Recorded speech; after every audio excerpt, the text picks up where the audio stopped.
Okay, SeaWorks versus Hella. So yung misis ko is naka-boss pero mas malakas sa Hella. Tapos yung napansin ko dito kay SeaWorks is malakas din po siya.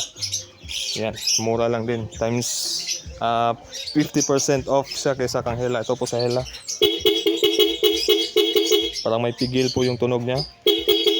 Pero tignan nyo naman si SeaWorks. Hindi po to sponsored ha. Pero tignan nyo yung tunog ni SeaWorks. Yun. Bumabayo yung tunog niya. Sobrang lakas. Yan. Yung sa akin kasi parang pigil. So ito parang may kasunod. Sobrang lakas. So di po to sponsored pero honest review lang po. Ito kasi is nasa 500 plus lang. Sa Hella is 1K kung original yung bibilin nyo. Ito si SeaWorks. Dalawa na po yan siya pares high and low. Yan sobrang lakas niya. Yun.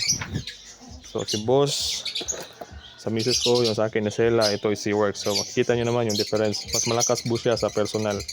Hindi po to sponsored pero honest review as a user of compact horn or disc horn. Yan, maliit din po siya, hindi siya masikip. Basta tandaan nyo lang na yung horn natin is may clearance, naka-relay at naka-fuse. Tapos yung wire makapal, automotive wire at saka nakahinang para solid talaga. So yan po siya sa Click version 4. Shout out sa ating customer na si Boss Alex. Yan. Ulitin natin ha, sobrang lakas. Compare dito, parang tigil. Ito yung sa akin. Yan lang yun siya. Pero ito, parang may dulo.